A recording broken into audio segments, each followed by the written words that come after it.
Baby is down for a nap, so it's time to discuss the books that we read this past month, as well as talk about what's next on our TBR. First, though, I do feel that it is my duty to talk about this amazing spine breaker shirt from Books Are Sick.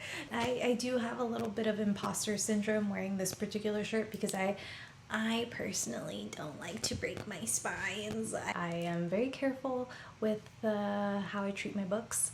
So this shirt doesn't really make sense for me, but I like the shirt, and I wanted to support Nick from Books Are Sick because he's awesome and I love his videos. Before we dive into the books, something that I think is important for context of discussion is my ranking system, and I do have my notes pulled up here so that we can stay on track. My current ranking system will probably evolve over time, but this is what it is right now. I rank books on a scale of 1 to 5 stars, the highest tier obviously being 5 stars. These are lifetime favorite books, absolutely superb stories.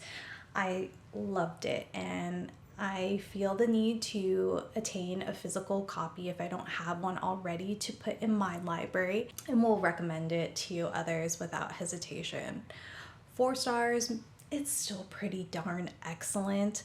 I thoroughly enjoyed the book and will recommend it to others. 3 stars is in the middle. Overall, we had a good time though. There may be a chance that I will add it to my library. If it's part of a series, I might feel compelled to keep the whole story together. And if I do recommend it, it may be with the caveat to manage your expectations. 2 stars means it probably wasn't the book for me, but there was enough there for me to finish it. For one reason or another, I felt like I needed to find out what happened at the end. 1 star means we had problems.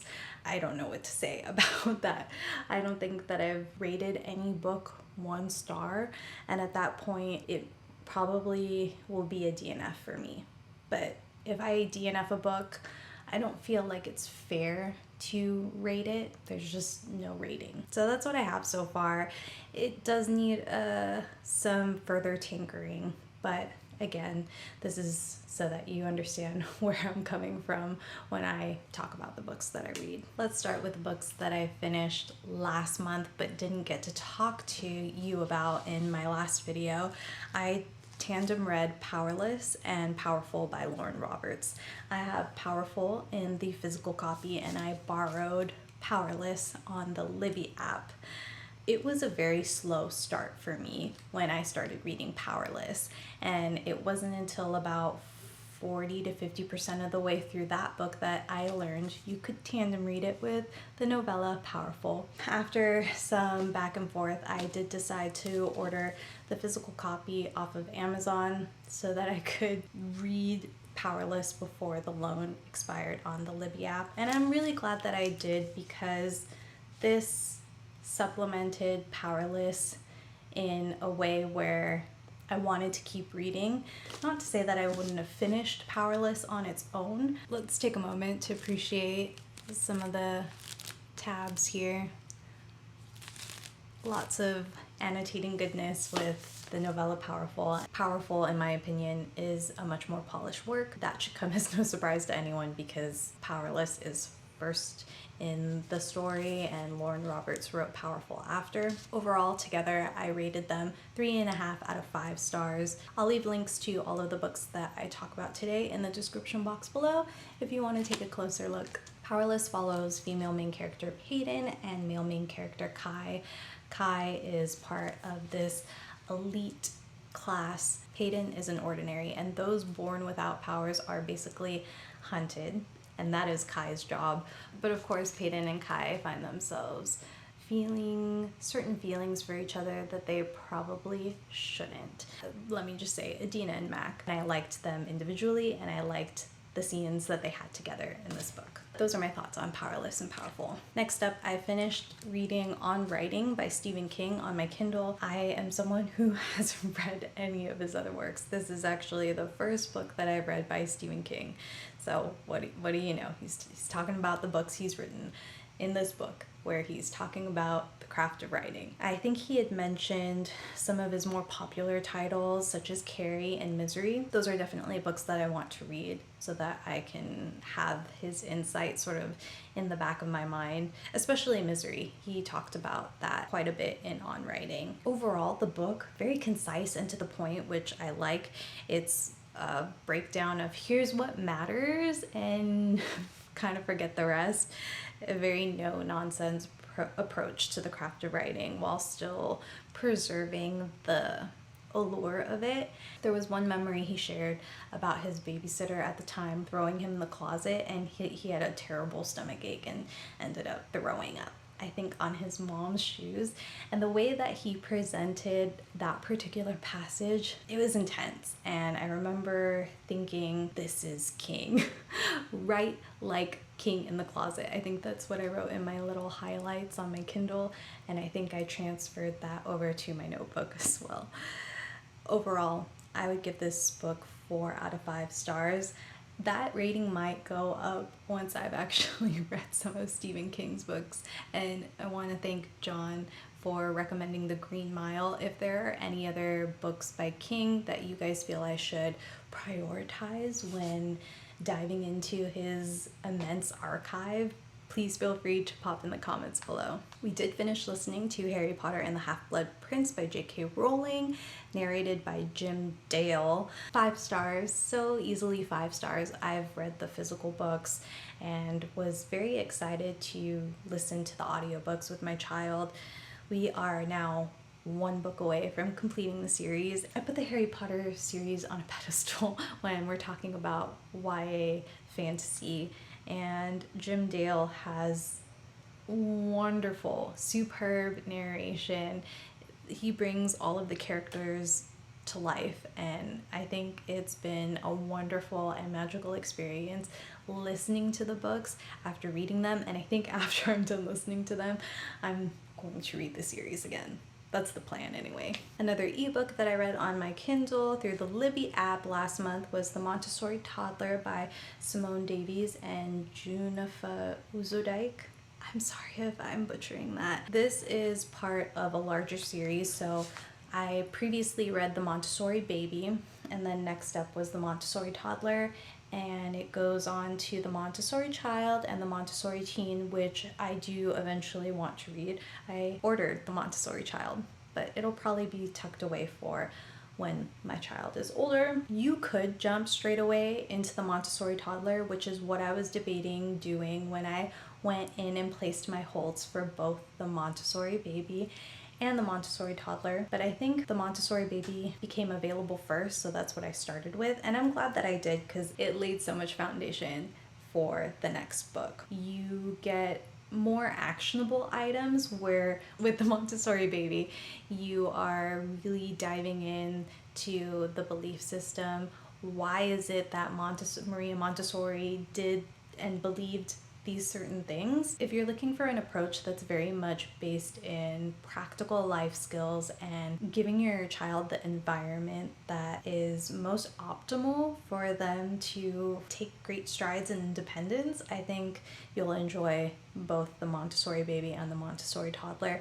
I rated this one, The Montessori Toddler, 3.75 stars out of 5.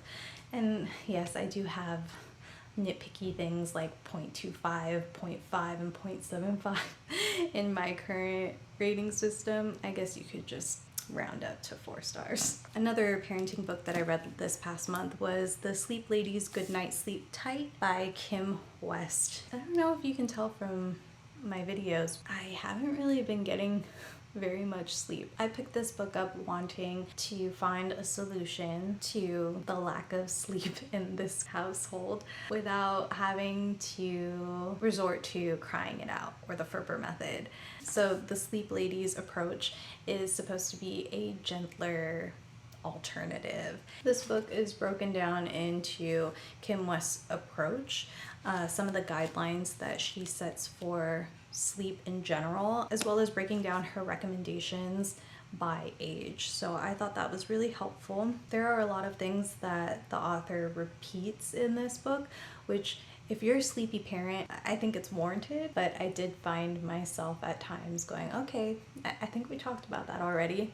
Overall, there are certain things that I am taking from this book and trying to implement, and then there are other things that I personally don't think I'll utilize, at least not at this time. I gave this book 3 stars out of 5, so if you're a parent that is in need of some sleep coaching guidance, you might want to check out the Sleep Ladies Goodnight Sleep Tight. Hey, this is Editing Dev, and I just want to add this little side note that baby sleep is not well researched enough for obvious reasons, and I think that's why I just want to come on here and say, if you are in the throes of sleep deprivation with your child, obviously seek out whatever resources you can, but there's kind of a point where you can only do so much, and I simply want to offer, if anything, some solidarity in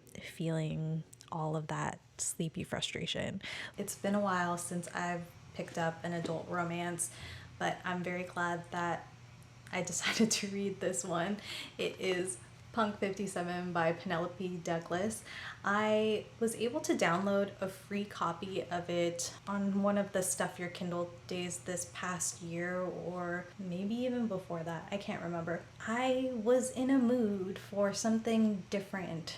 I was in the middle of many other books, but I was scrolling through the books that I have on my TBR on my Kindle and decided to start reading Punk 57. We can go ahead and jump to the bottom line. I enjoyed it enough to pick up a physical copy. I have read Birthday Girl by Penelope Douglas and have talked about it in previous videos. I think my expectations for that book were so high that when I did read it, I was a tad underwhelmed. Punk 57, I really enjoyed it. I gave it 4 out of 5 stars. I know that for some people, the premise of the book may rub them or has rubbed them the wrong way. There is a little bit of bullying, which made me hesitant to read it at first, but I'm glad that I went with it because it wasn't what I was worried about for me personally. And of course, always check for content warnings before picking up something like this in adult romances. But this follows 2 pen pals, Misha and Ryan. They have been pen pals since grade school and they continue to write over time, but something happens where Misha is no longer writing to Ryan. They somehow end up going to the same school though, and Ryan doesn't know. I'll leave it at that. If I thought Birthday Girl was a good time but not my favorite thing, and then Punk 57 ended up being much more my speed, what do I read next from Penelope Douglas's archive? If you have a suggestion, let me know in the comments below. I just appreciate the floppiness of this book. It's wonderful. A book that I am so close to finishing that I can say with 99.9% certainty that I will be done reading it before the end of this month, but obviously not before I'm done filming this video, is The Elements of Style by William Strunk Jr. and E.B. White. This is another nonfiction book that I picked up specifically to improve my writing skills. It's a very practical guide, and the author has essentially written this book as a set of rules to follow. I am towards the end of the book where the authors are talking about style. It makes sense that we start with foundation because you can only break the rules if you know what the rules are. I hate to say it, but I'm still reading Dance of Thieves by Mary E. Pearson. I think I have made some progress since my last video though. I'm on page 330. So we're about 200 pages left. A great book so far. I am enjoying the story, but I keep getting distracted. Mark my words. The next reading wrap up that I do, I will have finished Dance of Thieves. That is the plan. And look at if these tabs aren't a sign that I am enjoying the book.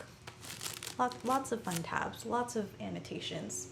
I don't know what to say. I have no excuses. However, this next book, This is a terrible but perfect example. I will be prioritizing reading Immortal Longings by Chloe Gong. I am nervous that I'm not going to be able to charge my camera battery fast enough to get it back on and finish this video before nap time is over. We're just gonna wrap up using our iPhone. We're gonna do what we need to do to make this video happen. As I was saying, we're gonna read Immortal Longings. I am going to start this hopefully today or tomorrow. I think my sister already started reading it, but I'm hoping that we can kind of give each other updates and better you read this. I think it will be really fun. Once I am done with this though, I am reading Dance of Thieves.